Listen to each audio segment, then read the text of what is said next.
This is Echoes of History, where the past still speaks. 1,000 years, that is the span of time historians call the Dark Ages, from the fall of the Western Roman Empire in 476 to Europe's awakening in the Renaissance.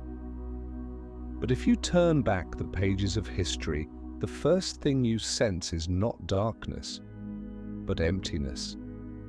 A chilling void where the great shifts in society, culture, war, and science seem to have vanished entirely from the timeline. We are told this era was steeped in chaos, ignorance, and superstition. That no one created, no meaningful achievements emerged. But have you ever asked yourself, how could that possibly happen? For nearly a millennium, on a continent that once gave birth to brilliant minds like Aristotle, Archimedes, and Cicero. And more importantly, who labeled it the Dark Ages in the first place? No one other than the Church, or more precisely, those who seized control of knowledge, books, and the collective memory of a fallen civilization. When Rome collapsed and the secular world crumbled, the Vatican, in its early form as the Christian Church, rose like the lone beacon still standing. But the light it cast, was it truly meant to illuminate the way, or simply to blind the eyes? Entire libraries, schools, and research centers of the ancient world were burned or cleansed in the name of faith. Thousands of manuscripts in Greek, secular Latin, and Coptic quietly disappeared from the map of knowledge. Only those texts painstakingly copied into doctrinal Latin, a language accessible only to specially trained monks, were allowed to survive. And those surviving texts were kept nowhere else but within the monasteries, churches, and ultimately, the Vatican's secret archives. No secular power remained strong enough to resist. No independent scholarly system existed to verify the truth. For hundreds of years, what Europeans knew of their past was only what the Vatican allowed them to know. So was the Dark Ages truly an era of human backwardness? Or was it a manufactured fog designed to conceal something deeper, something darker? Perhaps history was not lost, merely sealed away. And if that is the case, the question is no longer what happened, but who wants you to never know that it happened at all? Tonight, let's drift together with bedtime history into the flow of stories that have never been fully told, because perhaps within those forgotten fragments, we might just rediscover a piece of the truth about history, about the world, and about ourselves. The year was 476. It is the moment modern history books mark as the death knell of the Western Roman Empire. A child of royal blood, Romulus Augustulus was deposed by a barbarian general named Odoacer. An empire that had lasted for centuries, vanished after a bloodless coup. This event, according to historians today, signals the start of the Dark Ages. Yet the strange thing is this: no one living at that time called it a collapse. No funeral bells rang out from the Roman Forum. There was no grand funeral for an empire that had once conquered nearly the entire Western world. And, more unsettling still, no one truly recorded in detail what happened next. You would think such a monumental event would leave behind a clear trail in history, documents, chronicles, memoirs, at the very least letters or first-hand accounts. But, curiously, the deeper you dig from the 5th to the 8th century, the denser the fog becomes. Historical records grow fragmented and hazy, sometimes reduced to mere brief notes from monks written centuries later. It's as if the entire continent had fallen into a deep sleep, or someone wished it to appear that way. And then one name begins to surface again and again. Not an emperor, not a scholar, but the Church. The moment Rome ceased to be a political center, it became the spiritual heart of a new emerging world. The Church, once a small persecuted sect, now wielded a kind of power the Caesars themselves had only dreamed of, the power to govern human souls and their collective memory. Who preserved history during this era? Not the schools, they had been dissolved, not the intellectual class. They had fled, been silenced, or killed. It was the Catholic monastic orders, monks who copied religious texts within their monasteries, translated ancient works, and decided what was worthy of preservation. Stories, victories, defeats, all were filtered through a theological lens. Even many of the earliest popes in the post-Roman period, such as Pope Felix III, Gelasius I, or Hormisdas, appear with roles that remain unclear. Did they truly exist as recorded? Or were they symbolic creations of a time left largely unverified?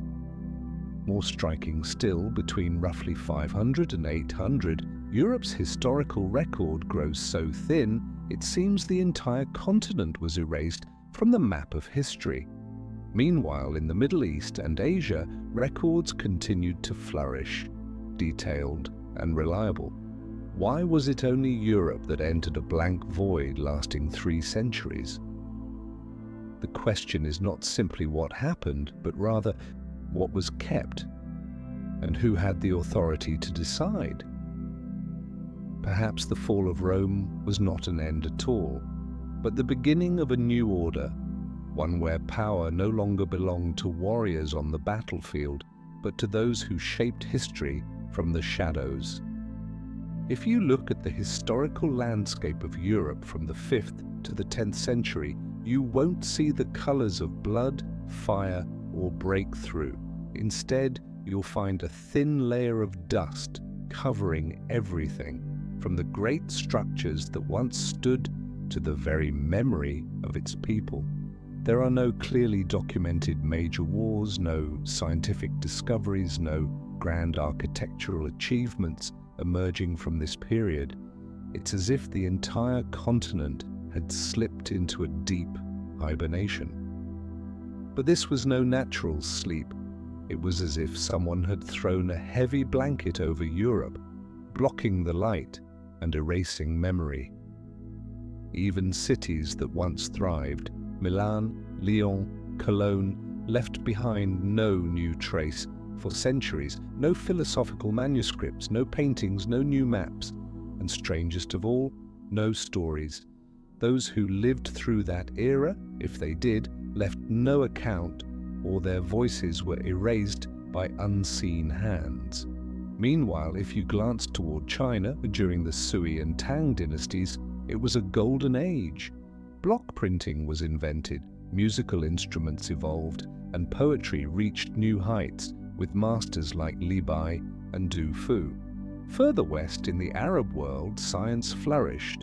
The astronomer Al-Khwarizmi laid the foundations of algebra, the first public hospitals were established, and the Library of Baghdad held hundreds of thousands of ancient manuscripts. And Europe? Europe seemed unaware of gears, astronomy, or even the compass. In a world where the East was ablaze with light, the West appeared to have been drained of its memory. Who stood to gain from this? The answer lies not beyond Europe, but within it. And it had been there all along, quiet, unwavering, and growing ever stronger. The Church. When the people believed they were living through an age of darkness, when they were taught that their ancestors had been lost to superstition and ignorance, they would not question, they would not doubt the one truth preached from the pulpit, the Word of God, spoken through the mouths of priests. They would not seek knowledge, Kitty, because books no longer existed. They would not explore, but because any pursuit of knowledge was deemed heresy. The Vatican didn't need to force compliance through violence. They only needed to set one definition: darkness, and let fear do the rest. In a world without war, without debate, without invention, one might assume that nothing happened. But sometimes the most prolonged silence is the clearest sign of a hidden crime, the erasure of an entire chapter of human history. History is not merely what happened, it is what has been told. And when the only voices left to tell the story belong to men in clerical robes, that story will reflect not an objective truth, but a carefully chosen one. After the fall of Rome, nearly the entire secular scholarly network of Europe collapsed.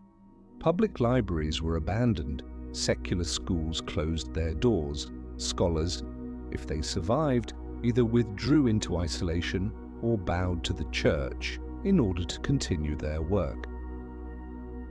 In such a climate, the only places where manuscripts were still copied and preserved were within monasteries, hidden behind stone walls where the light of knowledge was allowed to filter through only narrow slits under strict supervision. But here lies a detail few notice. Ancient Roman and Greek texts were not simply copied word for word. They were rewritten in ecclesiastical Latin, a variant of the language shaped by theology, narrower in meaning, harder to understand, and accessible only to a specially trained clerical elite. While classical Latin had once served the realms of law, literature, and science, Church Latin became the key that locked away the treasure of human knowledge. And the consequences?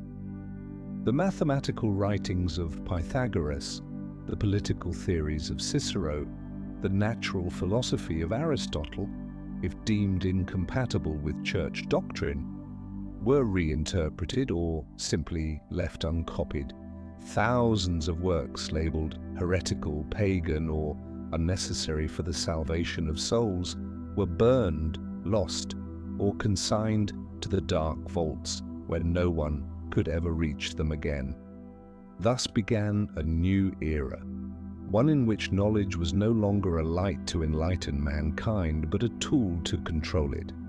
If someone wished to learn history, they had to go through a priest. If they wanted to read an ancient text, they required permission and were taught to interpret it the right way. Independent verification vanished. Debate was forbidden. History became doctrine, and doctrine could not be challenged. It is often said, history is written by the victors. But in this case, the victors did not need to rewrite the story from scratch. They only needed to preserve what served their purpose and let the rest fade into oblivion.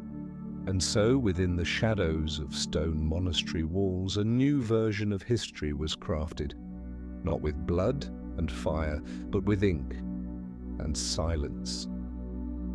Throughout history, there are silences so profound they make us wonder, did those periods truly exist? A bold theory known as the phantom time hypothesis sent shockwaves through the historical community in the late 20th century. It claims that roughly 300 years of the first millennium, from around 614 to 911, never actually happened. In other words, we may be living in a timeline that was artificially added. At first, the idea sounds absurd, but when you examine the scattered clues within European historical records, it begins to send a chill down your spine. Why are there so few reliable events recorded during that span? Why do historical texts from different regions contradict one another when dating the same events? Why do certain kings, battles, even entire dynasties appear to be mere copies of earlier history, only with different names? One striking example, Charlemagne. supposedly ruling in the early 9th century, shares uncanny similarities with Constantine the Great of the 4th century. From military campaigns, forms of governance, even down to administrative reforms, everything seems like a reprint of the past, yet no one dared to question it.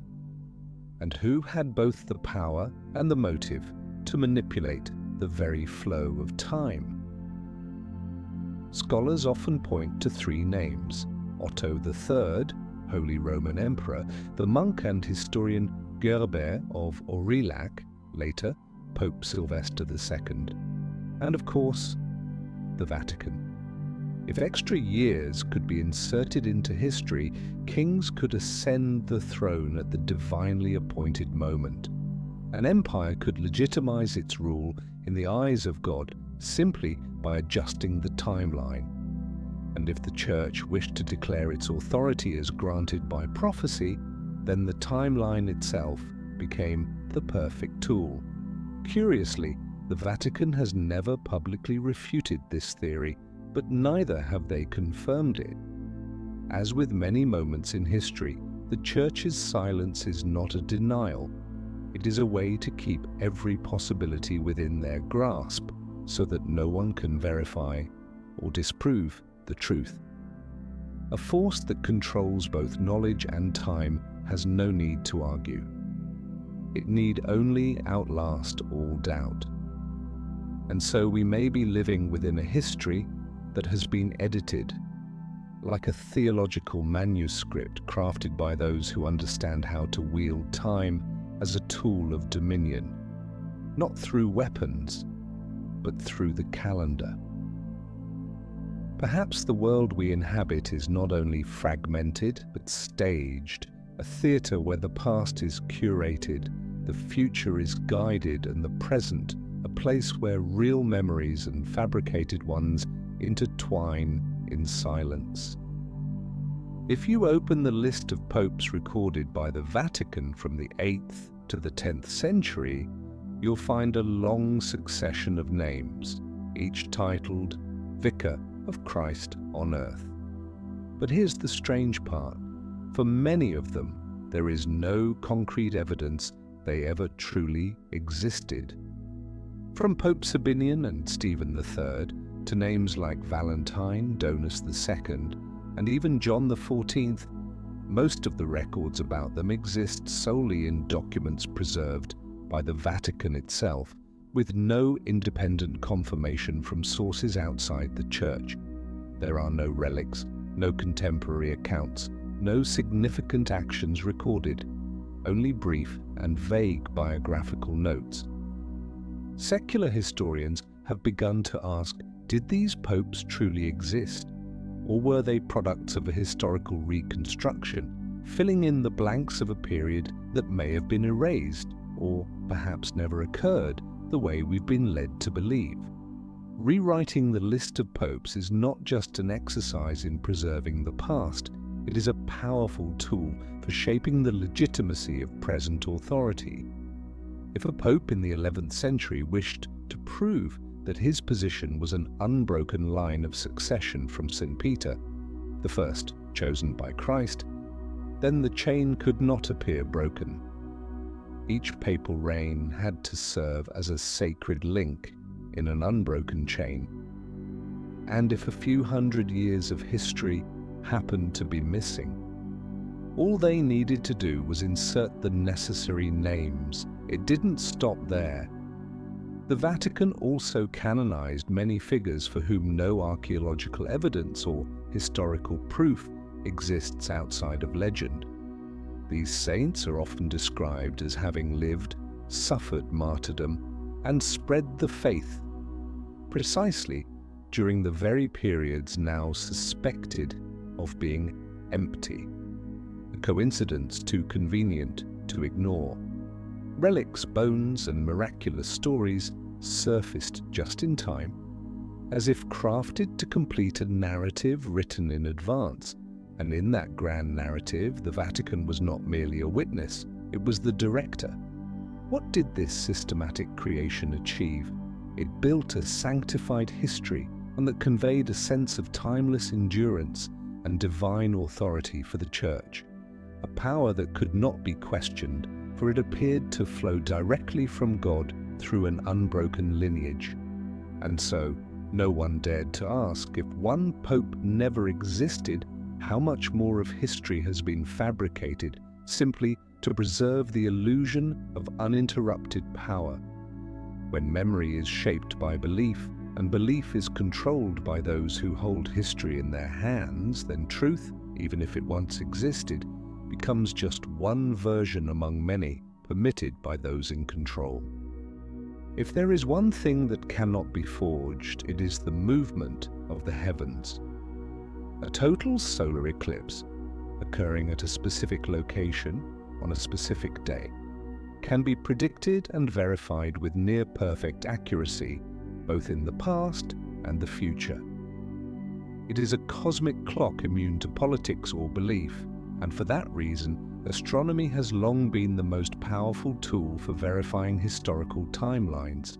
But when modern researchers began comparing ancient eclipse records with the dates found in European history during the so-called Dark Ages, they uncovered troubling inconsistencies.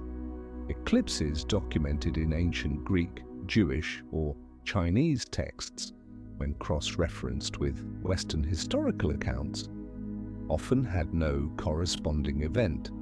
Conversely, certain historical events claimed to have occurred on the day of an eclipse took place under clear skies. The discrepancies were not a matter of days, but sometimes decades, even centuries. So what happens when the truth written in the stars does not match the history written on Earth? In medieval Europe, astronomers, instead of being encouraged to investigate, were pressured to adjust their calculations to align with the Church's official timeline. If a celestial phenomenon didn't fit the accepted historical framework, it was branded erroneous, heretical, or even a trick of the devil. We often forget the Vatican once held sway over some of the most powerful astronomers in the world. The Vatican Observatory, the Spicola Vaticana, was formally established in the 16th century, but long before that, the tracking of celestial movements was quietly conducted and recorded by members of the clergy. These records, never made public, formed a private database of time, space, and the shifting of history itself. Whoever controls astronomy controls the ability to redraw the timeline. And so the truth was bent to fit the religious history imposed by the Church. The sky did not lie, but men rewrote what the sky had to say. Today, modern algorithms allow us to reverse calculate astronomical events with precision down to the minute. And the gaps in European history grow harder to explain. Events once proclaimed as sacred, witnessed by the heavens with an eclipse, leave no actual trace in the sky. And the Vatican? They remain silent. Throughout the Middle Ages, those who dared to look to the stars and speak truths that conflicted with the Church's earthly narrative were silenced. Giordano Bruno was burned alive. Galileo was forced to recant, not because they were wrong, but because they had touched the forbidden, the true clock of the cosmos. Once humanity loses its ability to accurately know where it stands in the flow of time, memory becomes fertile ground for all manner of myth. And the Vatican, by controlling the light from the sky, shaped how the world would forever see the darkness. It is often said that for nearly a millennium after the fall of the Roman Empire, Europe was plunged into an intellectual darkness. People had no knowledge of how vast the world truly was, no understanding of what lay across the oceans, and certainly no accurate maps. But if that is true, where did the ancient maps, dating back centuries before the Renaissance, come from? The problem arises when certain maps don't match the level of knowledge we are told existed during the so-called Dark Ages, The most famous example, the Piri Reis map, drawn in 1513, yet it accurately depicts the coastline of South America, the west coast of Africa, and even a portion of Antarctica, as it would appear, free of ice. According to Piri Reis himself, this map was compiled from many ancient source maps, the origins of which remain unexplained to this day. How could a map created before the full age of exploration portray such accuracy? How did European cartographers possess data that, according to official history, their generation was not taught? And the most pressing question, where are those original source maps now? Archaeologists, historians, and independent researchers all point to one place, the Vatican's secret archives. Buried deep underground behind layers of access restrictions and prohibitions, the Vatican holds one of the largest collections of ancient maps in the world. Yet less than 1% of this collection has ever been made public. The rest remains sealed, unsearchable, unverified, uncopied. And among those fragile sheets of parchment lie geographic traces that no one can explain through conventional logic. There are coastlines depicted long before official discovery of entire continents, islands that no longer exist, journeys mapped out that are absent from history books, yet align perfectly with modern satellite data. This raises a profound question. Was Europe truly as ignorant as we've been taught? Could there have been a class of scholars, clerics, and cartographers who knew far more, but were forbidden to speak of it, or simply replaced by a sanitized version of history?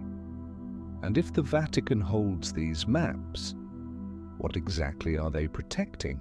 The truth, power, or a version of the world that, if revealed, might topple the entire structure of history as we know it? A map, after all, is more than a tool of navigation. It is how humanity defines its place in the world. If you don't know where you are, you can be led anywhere. And for centuries, the Vatican has held that power, the power to redraw the world and then hide it. When the maps vanish, history ceases to be a journey and becomes a maze where you can only follow the paths chosen for you. And perhaps, deep within the stone vaults beneath the Vatican, the way out still exists, but you have never been allowed to see it. We are taught that after the fall of Rome, Europe entered a dark age that lasted nearly a millennium. Knowledge vanished. Art fell silent. Science was forgotten. People no longer knew how to build as their ancestors had. They lost their understanding of the stars and even forgot how to operate the ancient water systems. A bewildered Europe wandering among the ruins of a fallen civilization. That is the image imprinted on generations of minds. But what if that image was a carefully constructed illusion? Scattered across Europe are pieces of evidence that raise troubling questions. Intricately crafted bronze gears unearthed in the soil of Germany, dated squarely within this so-called backward era. Astronomical instruments of astonishing precision discovered in abandoned monasteries, and underground aqueducts, anti-gravity vaults, geothermal heating systems found in remote countryside villages, places with no known trace of ancient Roman civilization. Who built them? Who understood how they worked during an age we are told was steeped in ignorance and superstition? Mainstream history calls them anomalies, archaeological oddities. And as usual, when something cannot be explained, it is quietly ignored. And in the face of such discoveries, the Vatican chooses silence. Let us not forget. Most archaeological excavations across Europe, especially in regions once owned by the Church, must receive approval from local authorities, and the quiet consent of the Vatican. In many cases, significant artifacts are removed to preserve them and are never heard of again. A few independent archaeologists have spoken out about this interference, but they are sidelined, stripped of funding, or barred from excavation sites. In academic circles, they are branded conspiracy theorists, even though their findings often threaten to shake the very foundations of accepted history. The bigger question is this: did Europe truly lose everything? Or rather, was certain knowledge deliberately hidden to keep the narrative of a dark and ignorant age intact? For a Europe that had inherited Rome's light, that had invented and understood, would pose a threat to any institution seeking to monopolize truth. And if you can control the story of backwardness, you also control who appears to bring the light. The Vatican, by maintaining its silence in the face of evidence that contradicts its narrative, does not need to lie. It only needs to uphold the story. And sometimes, silence is the most powerful form of control. Not all truths are buried. Some are preserved all but delayed, slowed down, their natural progress distorted. And it is in this delay that true power is born. When we look back at the progress of human civilization, a strange pattern emerges. From ancient Rome to the Renaissance, the pace of invention was almost frozen. A simple mechanism like the rotating shaft, something the Greeks had mastered, did not reappear until the 13th century. Principles of mechanics, astronomy, and medicine, once explored by Aristotle, Galen, and Archimedes, vanished, only to resurface centuries later, as if they were entirely new discoveries. The real question is not why this knowledge disappeared, but who delayed its transmission, and for what purpose. Once again, the answer points us back to the Vatican, the sole institution that preserved ancient manuscripts, controlled the vast network of monasteries, schools, and Europe's largest libraries for centuries. In their hands lay the world's knowledge.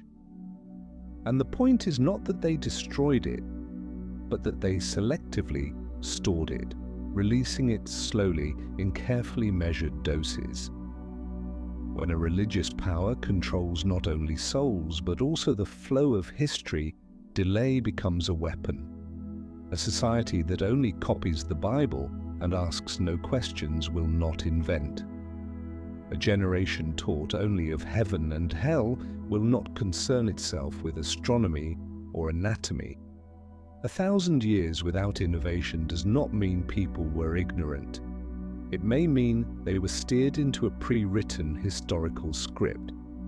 In this way, time itself ceased to be an objective flow. It became a tool of control. If you control the timeline, you control both the past and the future.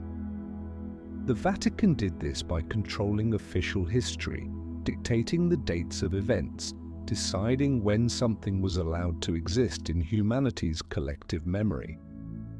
They slowed awakening, not with swords, but by delaying knowledge. And when the world finally rediscovered what once existed, the Church was there to lead the way, as if they had not hidden it all along. It was a subtle strategy, requiring no war, no bloodshed, only the gentle bending of time at just the right moment. And in that controlled flow, an entire civilization would move more slowly, awaiting permission from the hand that held the clock. At the heart of the Vatican, beneath ancient stone blocks where sunlight has never reached, lies a vault shrouded in more legend than fact. It is the Vatican's secret archive, Archivum Secretum Vaticanum, a place whose very name is enough to send shivers down the spine of scholars for what might lie behind its locked doors. This archive is no myth, it is entirely real, but no one in modern history has been granted full access to it. There are no public tours, no detailed interior photographs, and anyone wishing to study its contents, whether a university professor or an international researcher, must endure layers of approval, strict time limits, restrictions on what materials they may access, and no copies may ever leave. It is said that inside lie over 50 kilometers of shelving, holding more than 1 million documents, spanning from the 8th century to the present day. What the public knows is just the tip of the iceberg. The submerged part, the truly sensitive part, remains unseen. No pope has openly entered every section, no cleric has revealed its deepest contents, and every detailed map of the archive's layout remains strictly classified.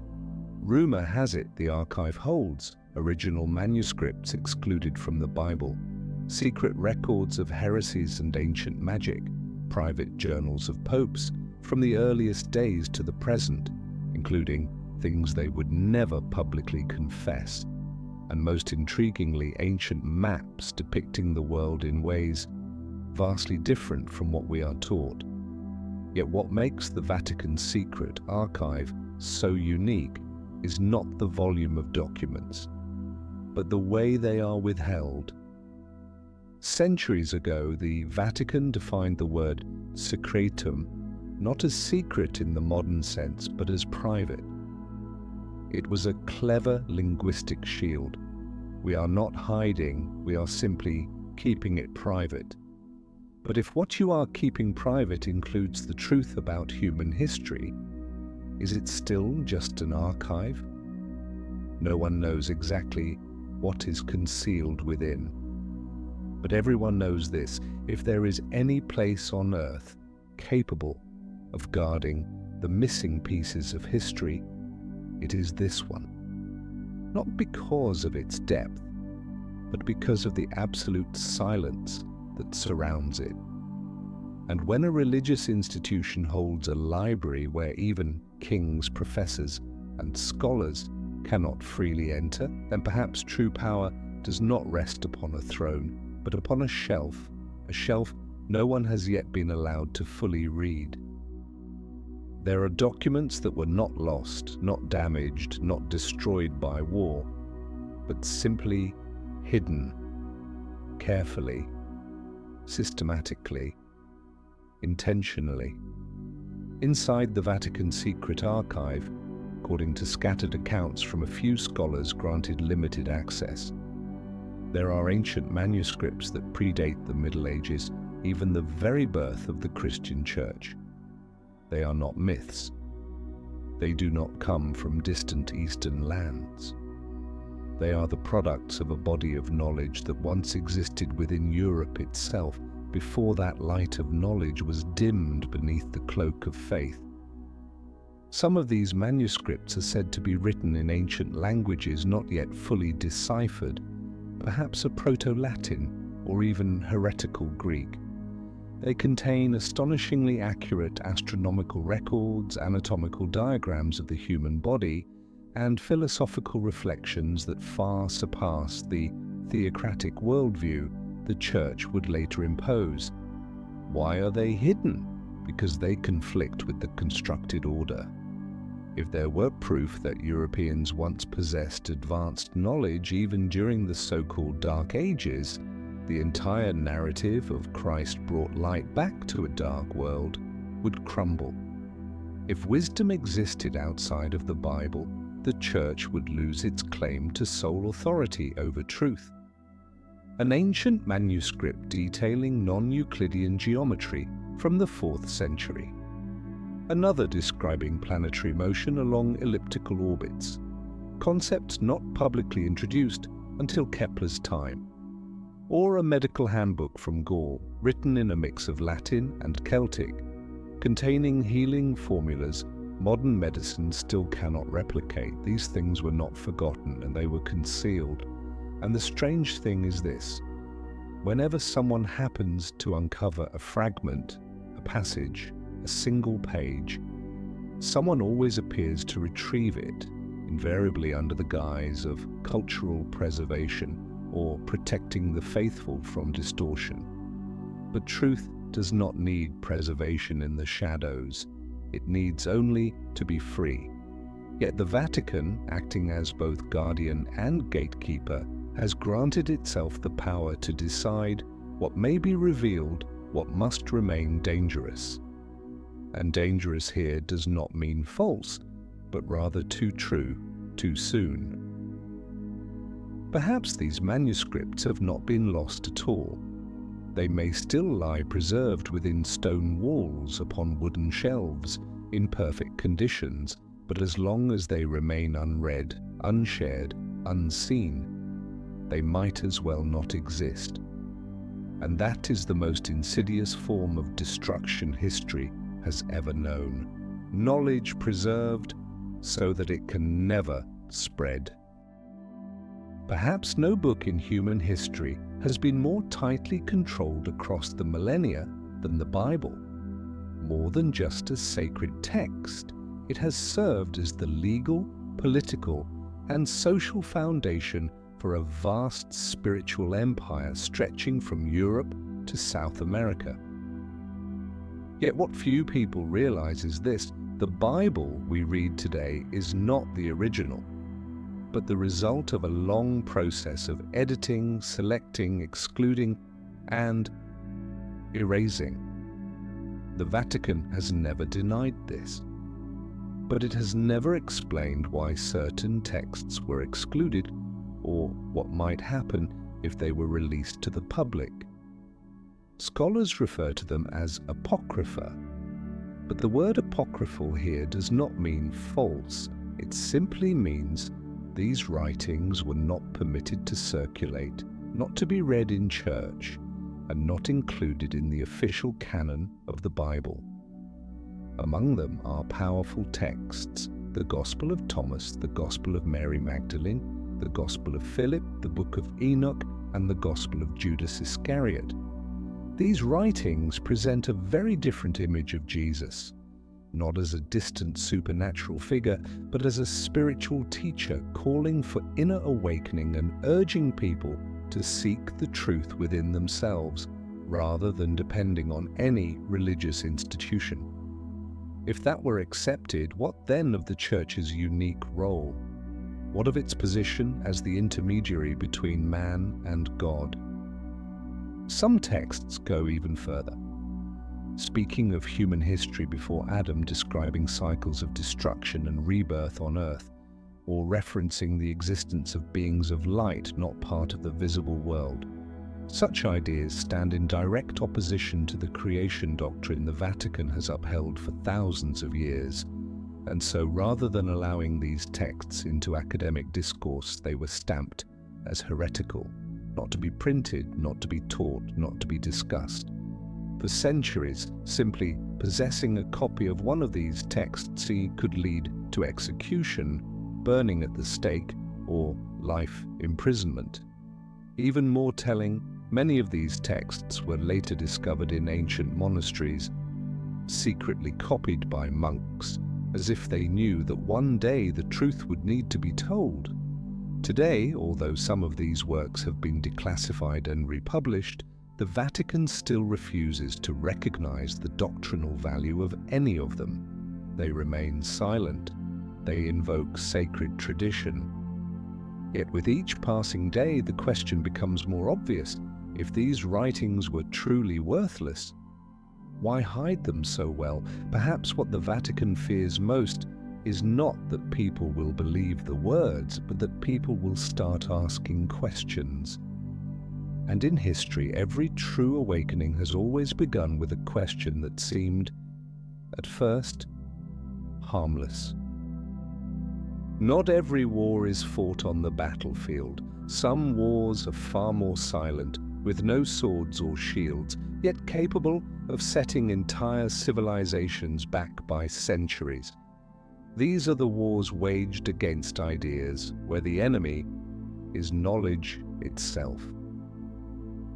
Throughout the Middle Ages, and especially during the so-called Dark Ages, anyone who dared to question official doctrine, explore forbidden subjects, or even be too curious, risked being branded a heretic. And for that crime, the punishment was never light. One of the most striking examples is Giordano Bruno, philosopher, cosmologist, Dominican friar. He was no rebel. He believed so deeply in the greatness of creation that he could not accept that the universe had only one center. He taught that there were countless worlds, countless suns, that God could not be confined to what was written in Scripture. For these ideas, the Vatican burned him alive in 1600, in Rome's Campo dei Fiori, amidst prayers and the cold silence of the ecclesiastical court. Bruno was just one of thousands. Monks who dared translate ancient manuscripts, researchers in ancient medicine, astronomers, historians, anyone who touched knowledge that had not been approved, all risked charges of heresy. They were tried in secret courts where no evidence was needed, only accusation. Sentences ranged from lifelong imprisonment to torture for repentance or burning at the stake to purify the soul. People often speak of the Inquisition as an era of religious terror, but few understand that it was the most sophisticated machine ever built to eliminate intellectual dissent. It punished not only individuals but ideas. Books were burned, manuscripts erased, truth itself was extinguished before it could spread. Many works were sentenced to die with their authors. A book that took 20 years to write could be reduced to ashes in minutes. More terrifying still, the long silence that followed made future generations believe those works had never existed at all. In such an atmosphere, silence meant survival, questioning meant death. And over time, silence itself became a form of complicity, allowing an entire continent to drift into a slumber of knowledge that lasted for centuries. The Vatican, wielding power as both religious authority and political force, and as the keeper of knowledge, had no need to prove it was right.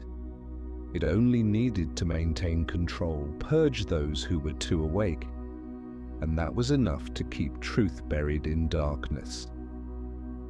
When we think of medieval monastic orders, we often imagine peaceful monks living in remote monasteries, reading scripture and copying the Bible.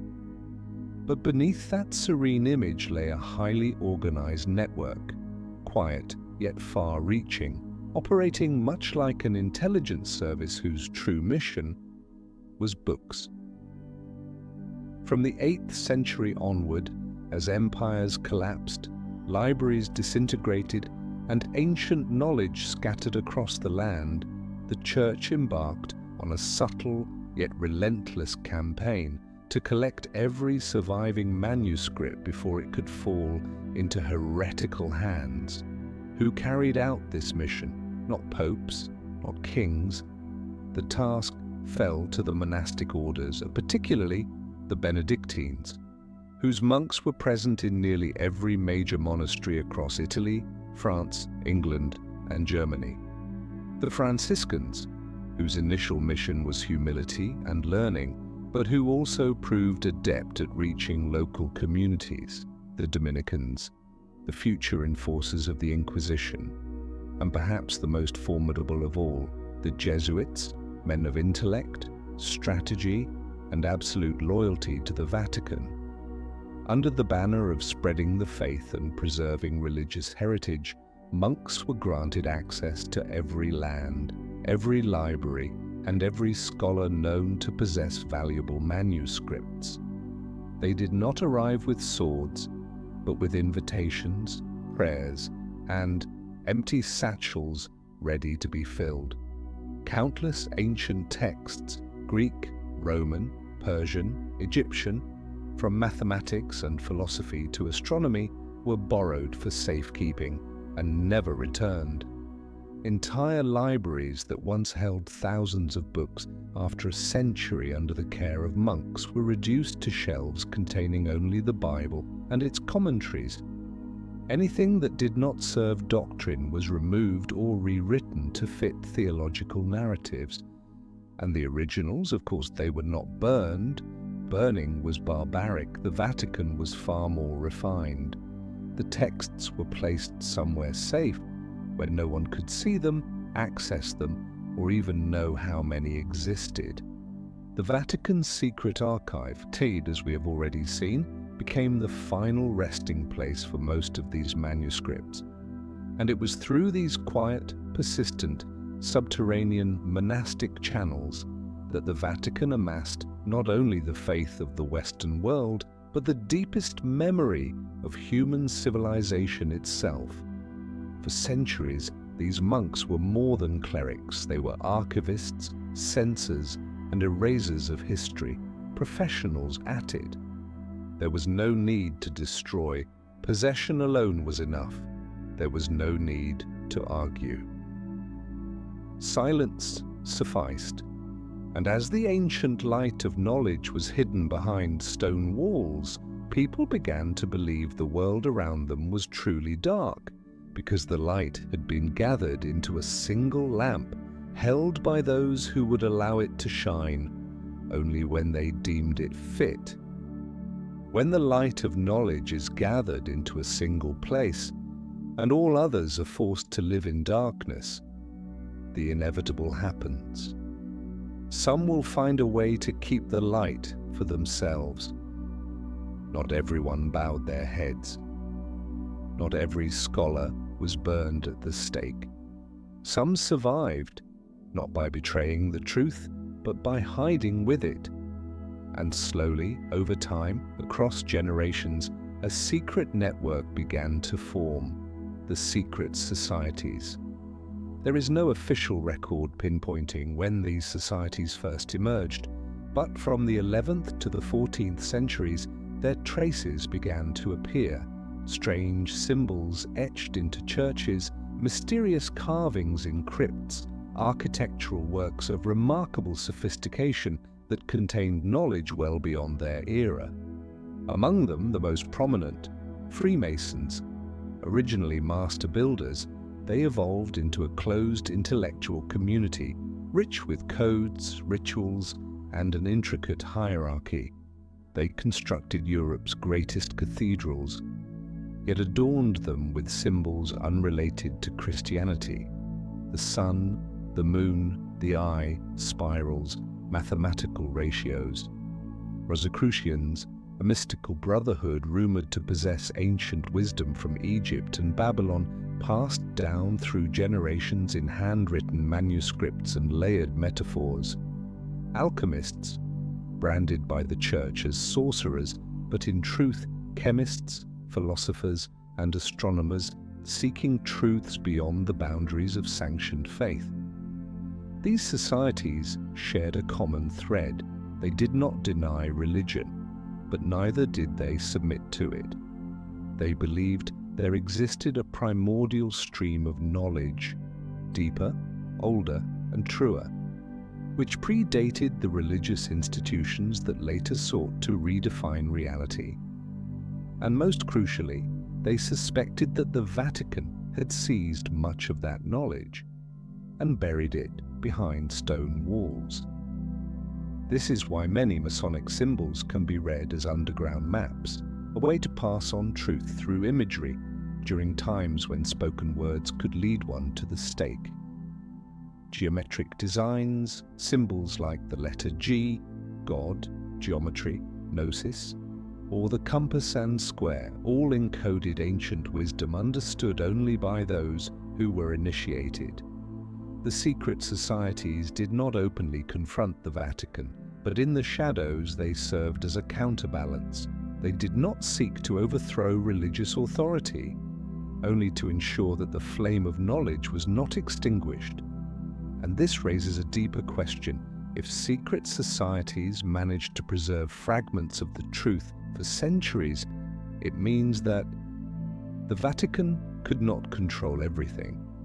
History, no matter how distorted, always leaves traces. And sometimes it is those who operate quietly on the fringes who hold the final key, the one that can unlock the door leading out of the dark ages.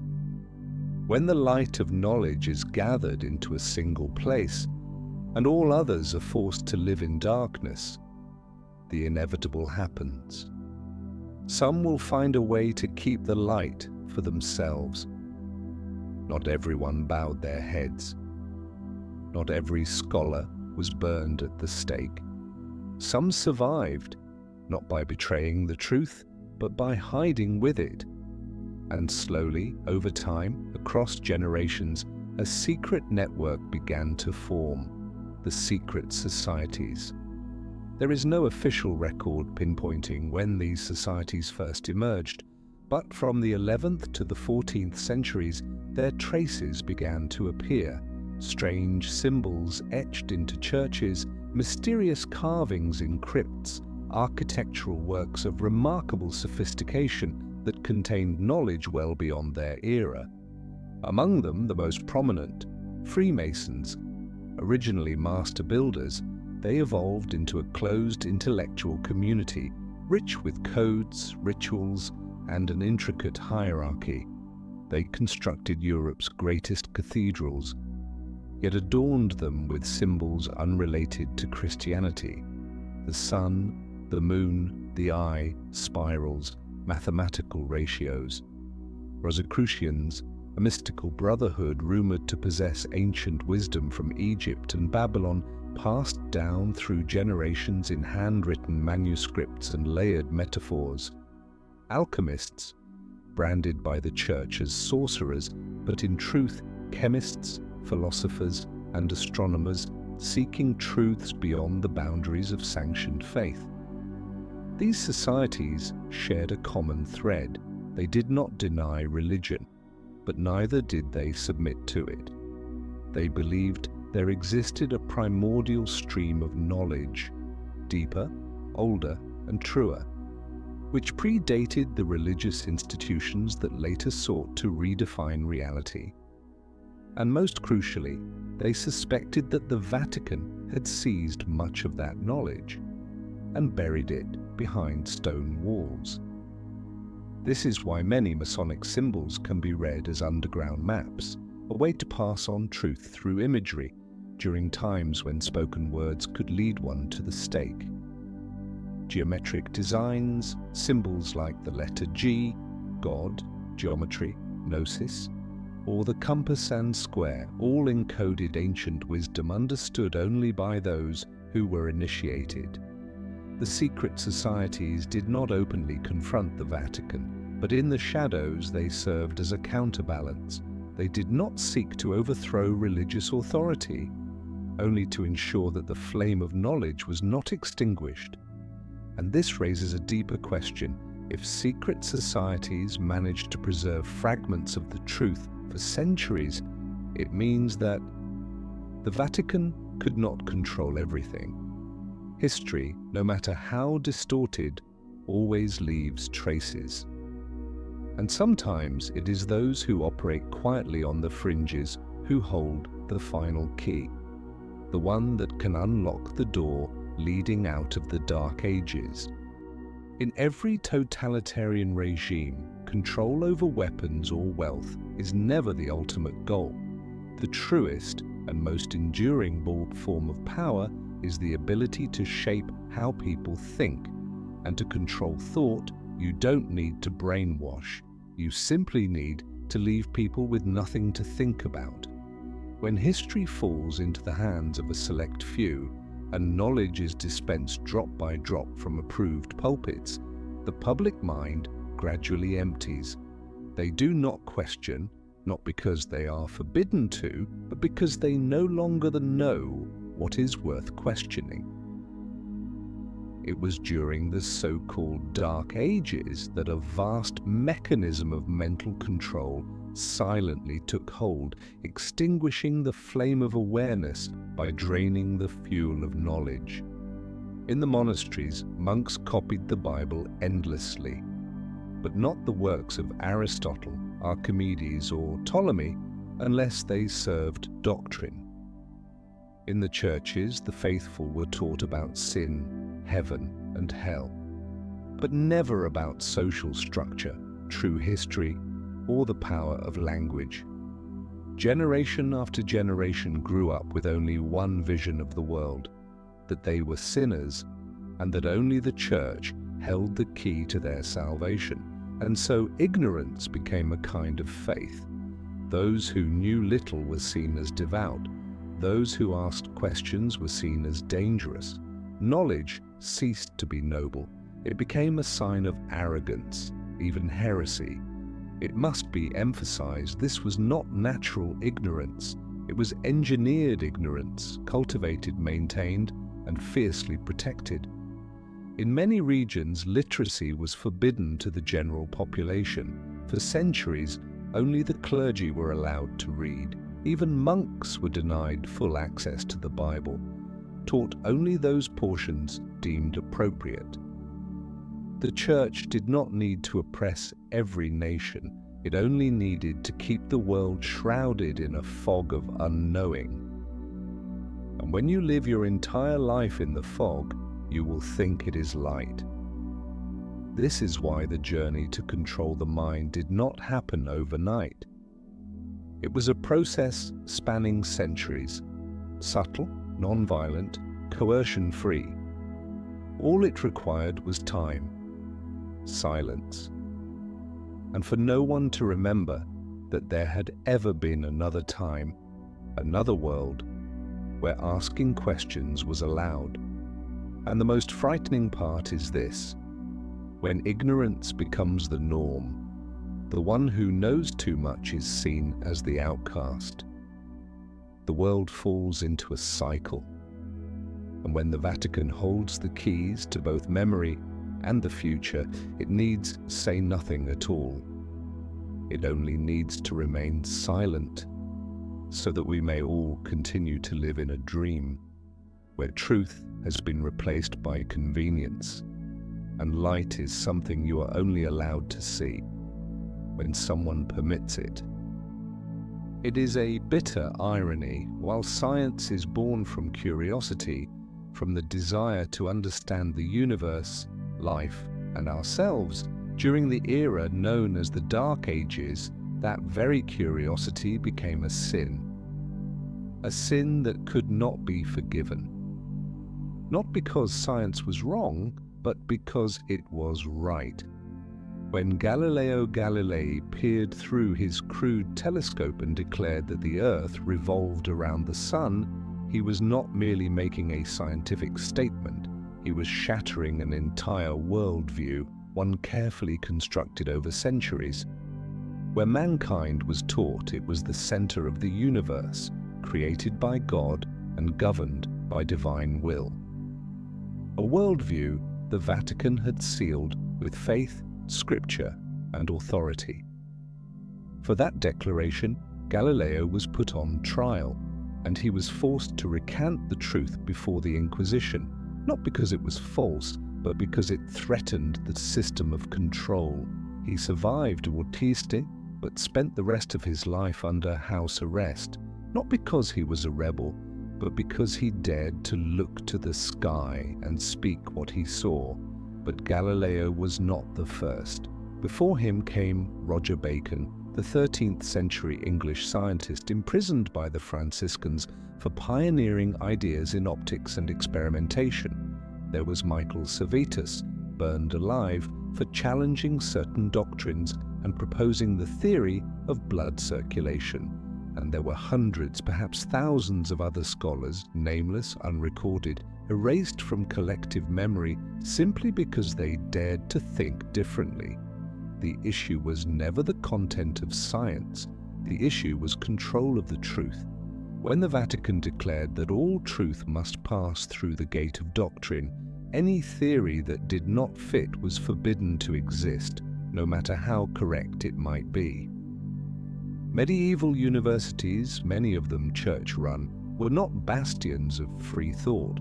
They were institutions where students were trained to think correctly, indoctrinated to obey dogma, not to seek truth. Ancient scientific texts were hidden away or permitted only for a select few approved scholars. Knowledge was boxed in. Anything beyond the box was heresy. Even more frightening was the collective fear that emerged. People stopped thinking, not out of ignorance, but out of fear that a single wrong thought could lead them to the flames.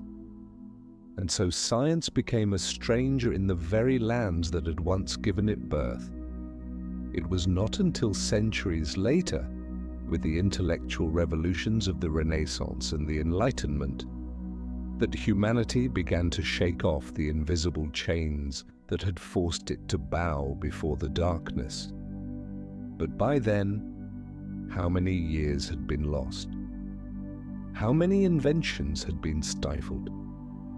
How many truths were killed before they could be born?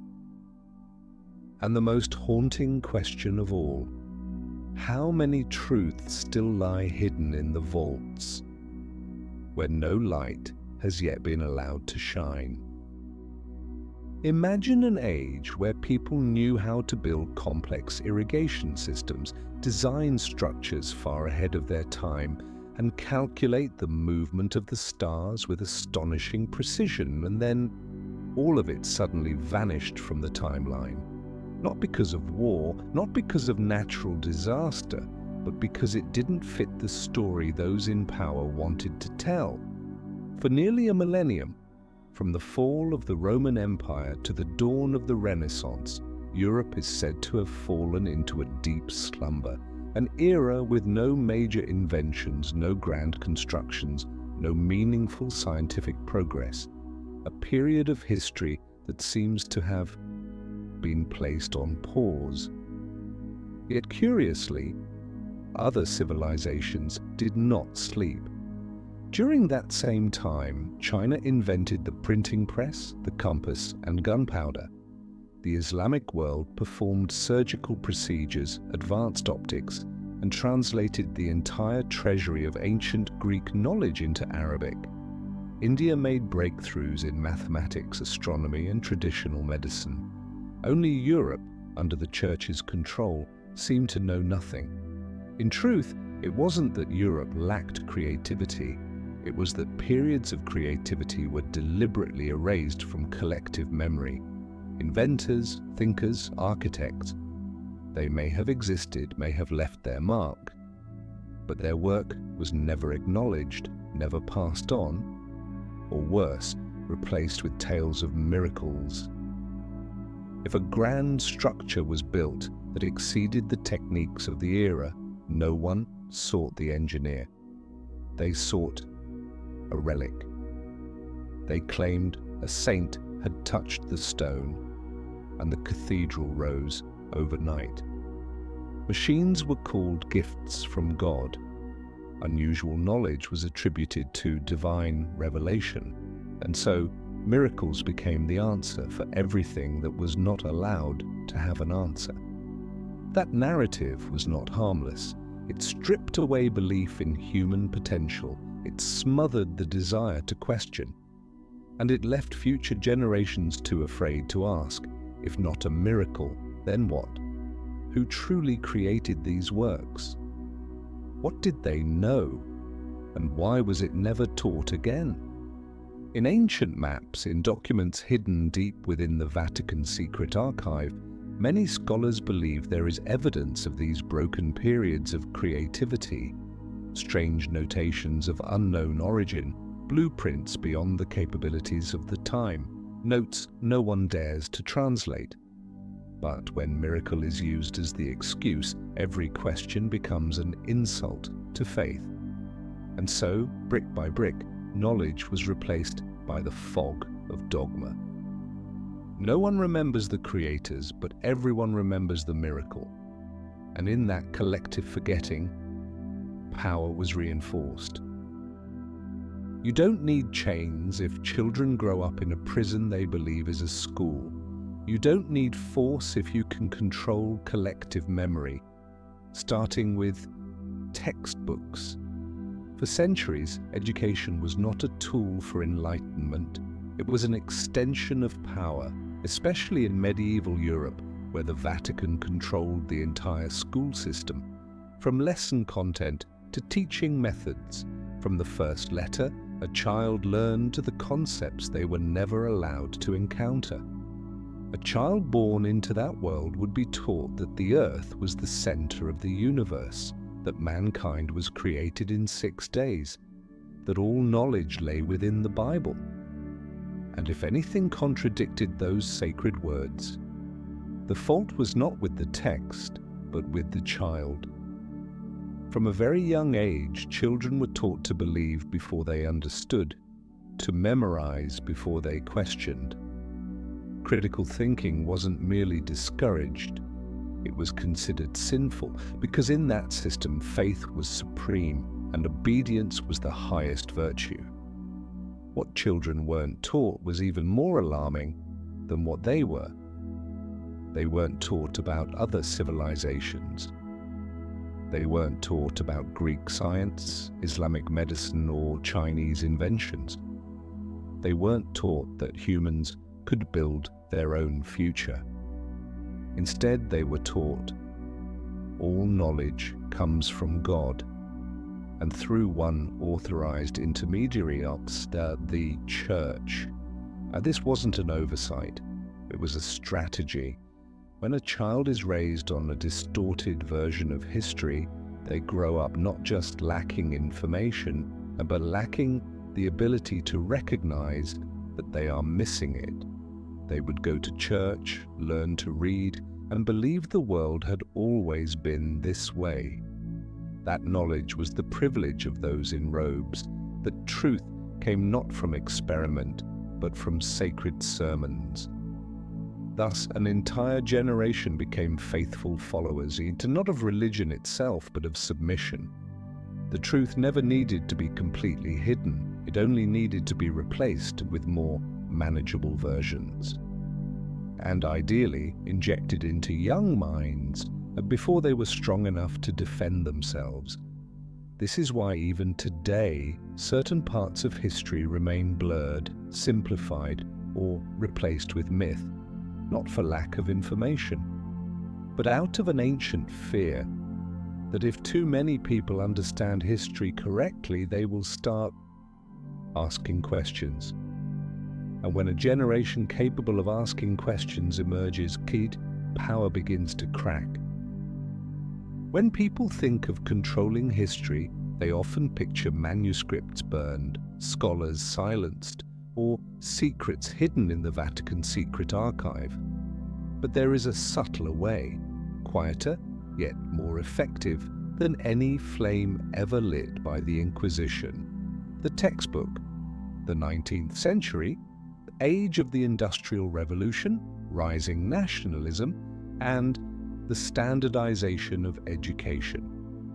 European nations began building public school systems, teaching millions of children what was deemed truth. And in this process, history became a political tool. The concept of the Dark Ages was not commonly used during the Middle Ages themselves. In fact, it was reimagined by European scholars, historians, and religious reformers in the 19th century, serving a very clear purpose: to divide human history and glorify the present. By painting the 1,000 years after Rome's fall as a time of darkness, the intellectual elite of the 19th century could proclaim that their own age was the true age of enlightenment. To do that, they needed to turn the past into a collective nightmare, an era of superstition, ignorance, endless wars, and complete stagnation. Convenient, isn't it? If you want to celebrate the light, first create the darkest night imaginable before it. But why did the Vatican remain silent as the Middle Ages, a period they once dominated, was portrayed so negatively?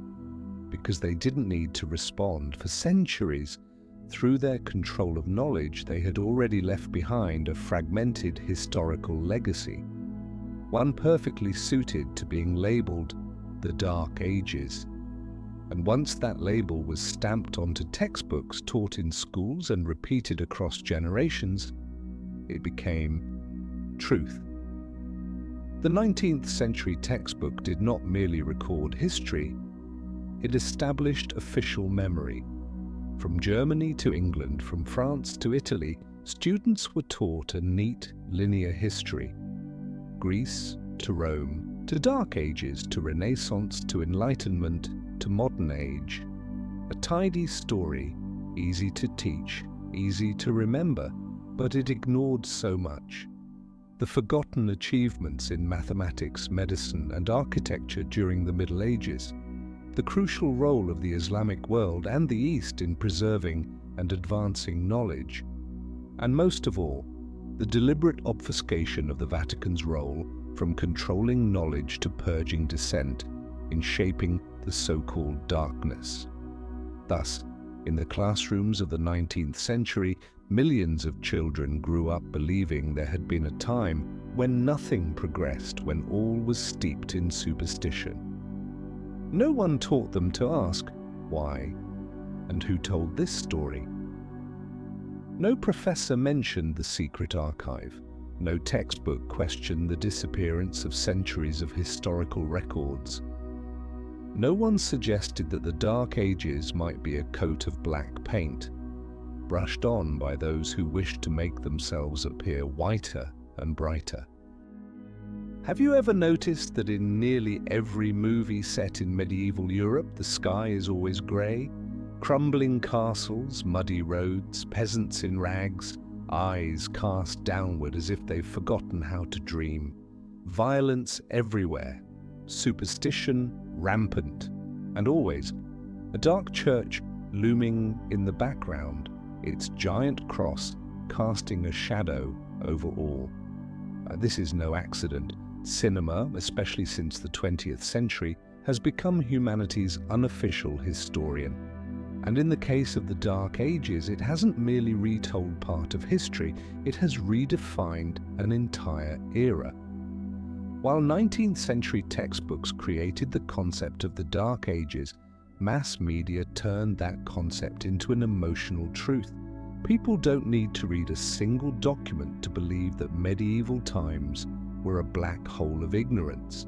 They've seen it on screen, they've felt it, they believe it. And here lies the danger. What we feel strongly, we rarely question.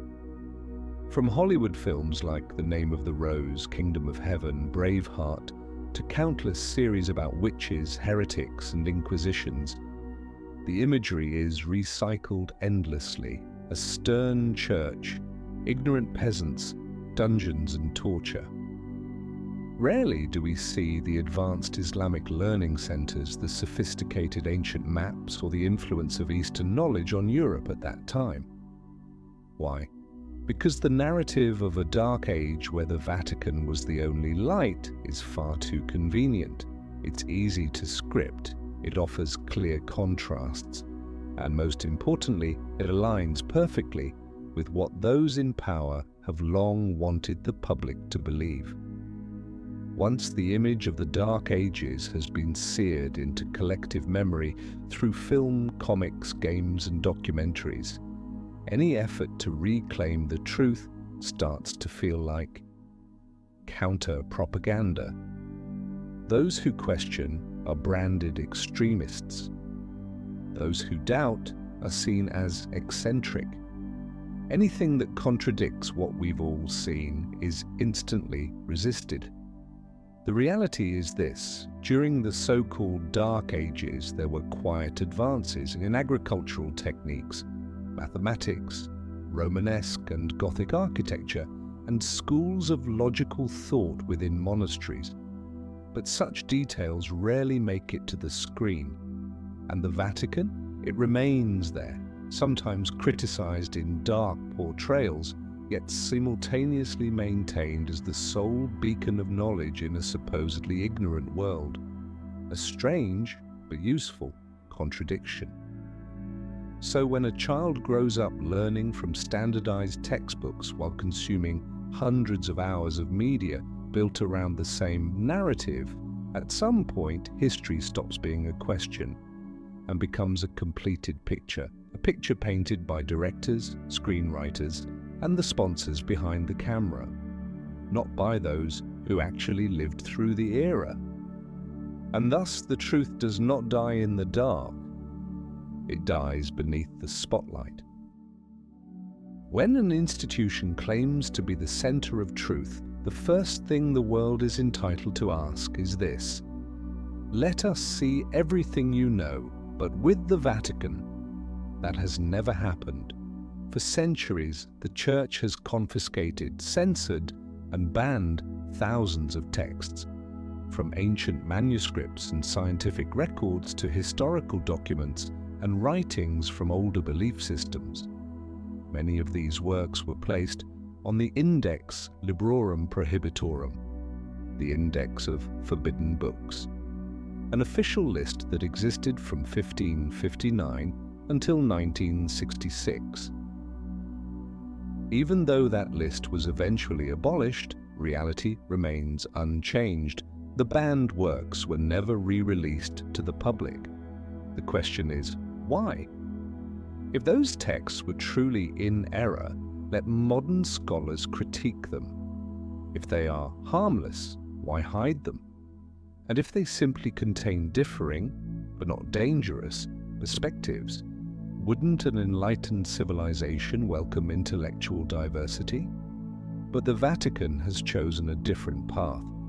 At the heart of Vatican City lies a place where even the most seasoned researchers cannot roam freely: the Archivum Secretum Apostolicum Vaticanum, the Vatican Secret Archive.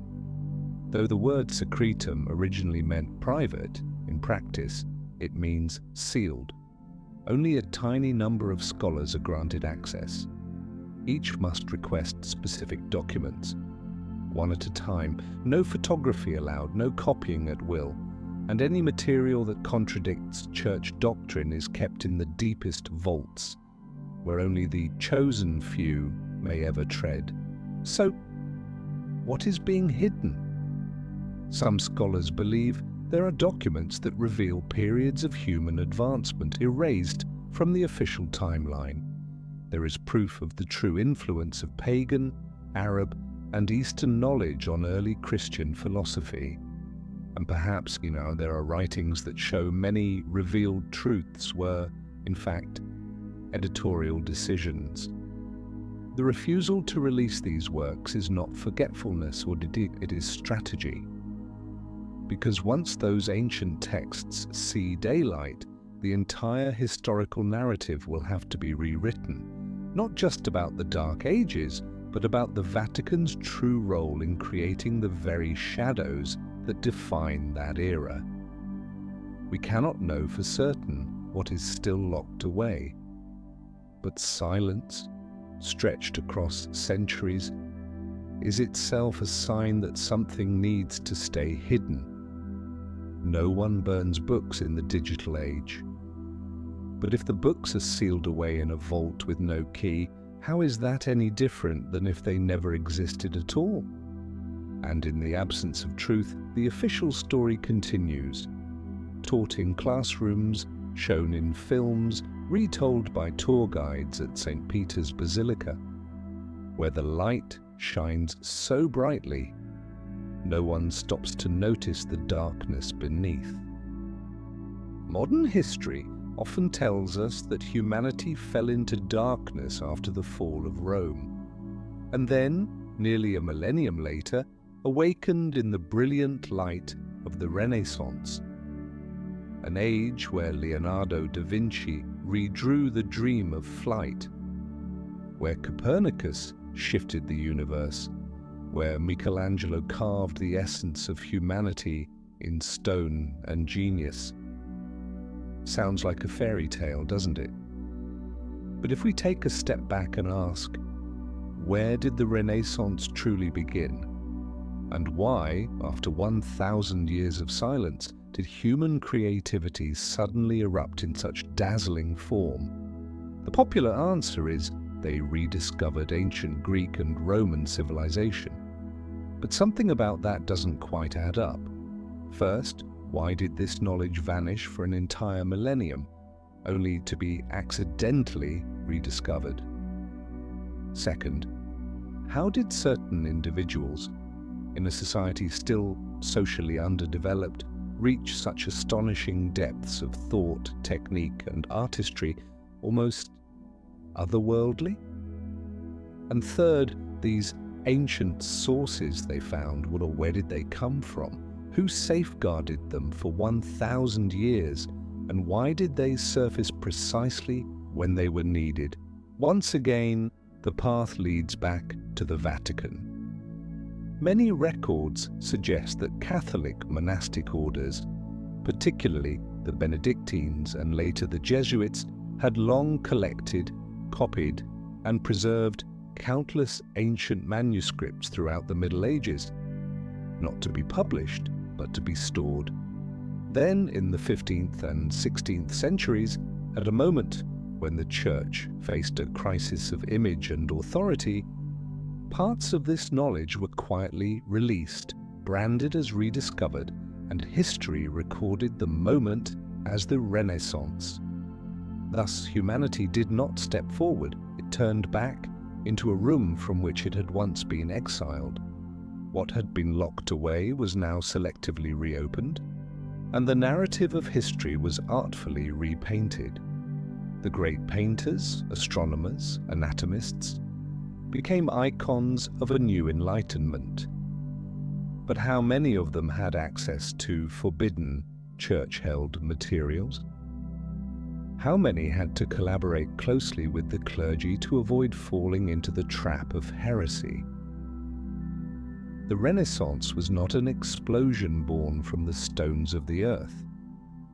It was more like a carefully staged performance, where discoveries were released in waves, ideas were kept within acceptable bounds, and light was allowed only where the path had been cleared.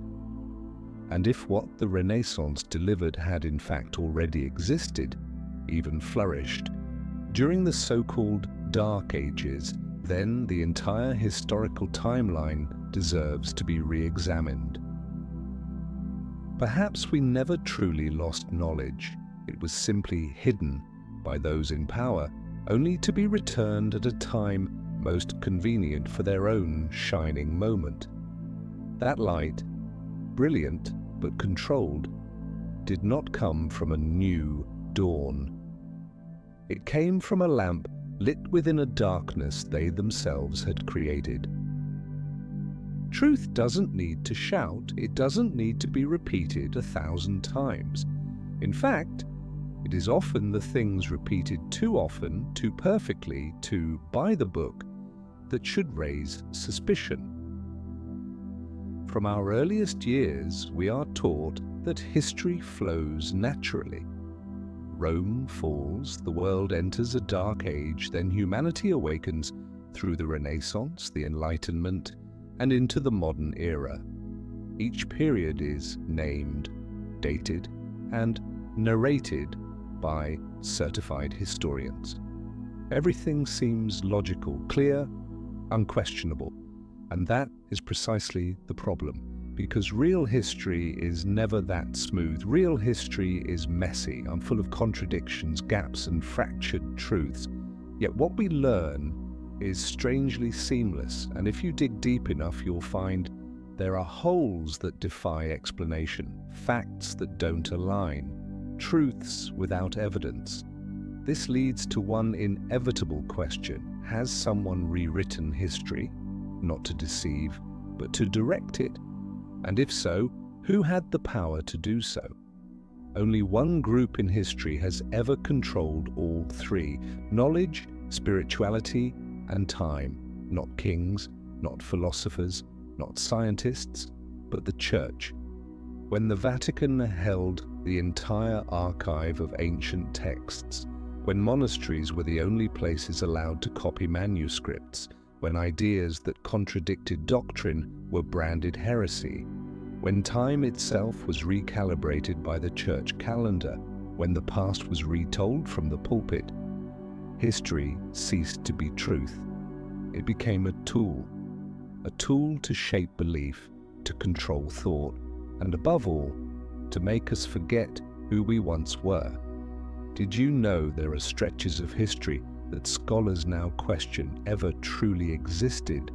Events that repeat, timelines that jump, figures seemingly cloned under different names. These are not conspiracy theories. They are serious academic hypotheses now back on the table.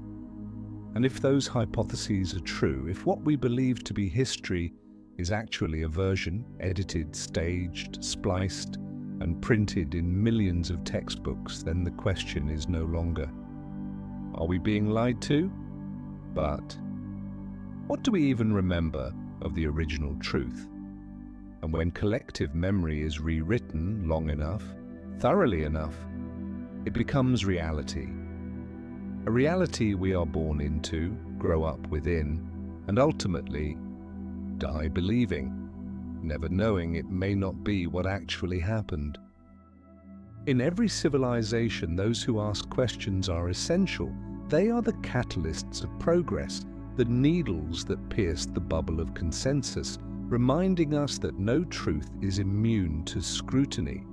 But there is a strange paradox. The more precisely they ask the right question, and the more likely they are pushed to the margins. In the field of historical research, there is a long list of scholars, linguists, archaeologists, astronomers, even clergy, who have put forth theories that shake the very foundations of the established timeline. And their outcomes tend to look eerily similar: dismissed, discredited, funding cut, and sometimes disappeared. Some are labeled eccentrics, conspiracy theorists. Some abruptly resign without explanation. Some vanish during archaeological expeditions. Some take their own lives just as they are about to reveal earth-shattering findings. What do they all have in common? They touched something the Vatican is not yet ready for the world to know. Remember, it is rarely the Vatican itself that acts directly. They don't need to.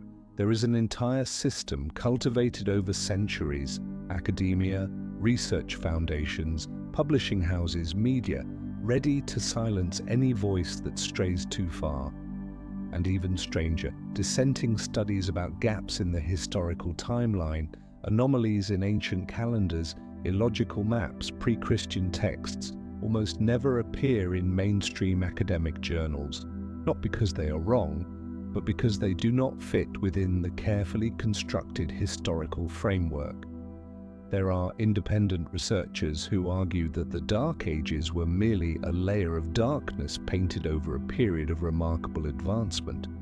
Some have shown that many historical figures were name-cloned to fill in fabricated stretches of time. Others claim that the Vatican influenced the entire dating system through the adoption of the Julian and later Gregorian calendars, tools that appear scientific but conceal political choices. They do not last long in the field. This is no coincidence. It is an unspoken rule within academia: if you touch the forbidden, you will have no place, even if you are right. And that fear spreads like an invisible disease. Those who remain, who know very well what happens to those who go too far, learn to stay silent, learn to bow their heads, learn to write within standards, until one day censorship is no longer needed, because no one dares to write otherwise. For over a millennium, the Vatican has stood tall at the heart of Europe, an untouchable symbol of power, a place where heads of state still kneel, a religious center whose influence transcends borders, regimes, and centuries. But the closer you approach that grandeur, the more you sense that something is being concealed, not behind darkness, but behind a light that is blindingly bright. On the surface, the Vatican presents itself as a spiritual leader, a beacon of compassion, a guardian of ancient moral values, yet at the same time, this very institution controls the world's largest archive, with millions of documents never released to the public, burned thousands of manuscripts and books deemed heretical, imposed the historical timeline through calendar reforms, crafted the image of the Dark Ages while controlling the only sanctioned source of light, remains silent in the face of archaeological, astronomical, and cultural evidence that contradicts established doctrine, and protects its religious power structure by controlling collective historical memory. This raises the question, is that the role of a spiritual leader or of a gatekeeper of knowledge? Perhaps the Vatican once had its reasons. Perhaps they believed humanity wasn't ready for the full truth. That social order required stability, not chaos born from conflicting narratives. That faith was more valuable than facts. But faith cannot survive without the freedom to choose, and knowledge cannot be preserved by hiding it, because if the Vatican truly holds the light, that light should not be locked away beneath cold stone vaults. If they are true guardians of truth, the truth should be shared, not censored. And if the truths the Vatican holds have the potential to reshape human history, then silence is no longer a virtue, it is a sin. No one denies the spiritual role the Vatican has played, but no one should deny this either. When an institution holds vast knowledge in secrecy, it ceases to merely guide. It becomes the gatekeeper, deciding who may enter the past. And when the past is locked away, the future becomes nothing more than a carefully edited version of what they want you to believe. History is often compared to a river. But what happens if someone redirected that river long ago and we never knew? One of the most controversial theories of modern times, yet increasingly discussed in independent historical circles, is the phantom time hypothesis. This hypothesis suggests that a large portion of medieval European history was inserted, specifically that nearly 297 years never actually happened, including much of what we call the Dark Ages. And if this is true, then the current year is not 2025, but perhaps only 1725. Sounds impossible? Let's examine the arguments. First, there is very little solid archaeological evidence, written records, or verified artifacts for many events supposedly occurring between the years 600 and 900. Much of this period's history relies entirely on records written or rewritten by the Church. Second, astronomical events, eclipses, comets, planetary cycles, don't align with medieval timelines. When modern astronomers cross-reference these events using simulation software, they find discrepancies of hundreds of years in some cases. Third, historical figures appear strangely similar, showing up under different names across nearby dynasties, yet with nearly identical descriptions, behaviors, and roles. Is this coincidence, or an attempt to fill in artificially created time? Fourth, and perhaps most important, who benefits from adding nearly 300 phantom years to the timeline? The answer, once again, leads us back to a familiar place, the Vatican. By shaping the timeline, the Church not only gave its power structure the illusion of ancient longevity, it also created a safe distance between the fall of Rome and the modern era. If people believe they have emerged from a millennium of darkness, they are less likely to question the narrative. Some ancient texts even used the Anno Mundi calendar, counting from the creation of the world. and the Byzantine calendar, both of which mark time differently than today's system. The later switch to the Gregorian calendar caused even more chaos in dating events. So who can be absolutely certain that our current year count is correct? If the full truth buried for centuries were revealed, the year 2025 might shrink by several hundred years, not in terms of technology or societal progress, but in the accuracy of our timeline. Now imagine, we live in a modern world with AI, space exploration, yet our very timeline may be flawed at its foundation. And if time is the framework that defines history, when time itself is wrong, then the entire human story must be rewritten. No one can say with certainty what the truth is. But as more questions rise, one thing becomes increasingly clear. We do not truly know where we are, because perhaps we have never truly known where we came from. We are born into a world of names, dates, and stories already written. We open our eyes in the year 2025, surrounded by books telling us about thousands of years past, of empires that fell, kings who rose, revolutions that shaped the world, and we believe, because no one wants to begin their life by asking, where am I if everything I know about before could be wrong? But then, within the smooth flow of history, there are cracks, there are gaps, there are things that don't add up, and each time we touch one of those fractures, history becomes a thick door opening just a crack, just enough to glimpse that perhaps someone once stood here before us, but their name was erased. We speak of progress, but if the beginning of this journey has been rewritten, hidden, or worse, invented, then we no longer know how far we've really come. We no longer know if we're living on the true day of the story, or if we're simply rereading an old script thinking it's new. And when we forget the true past, we lose more than memory. We may lose the power to shape the future. So if there is anything more dangerous than forgetting, it is forgetting by design. History does not need you to believe. It only needs you to ask again. And if this journey has made you question what once seemed clear, then perhaps you've just taken your first step into a truth long hidden.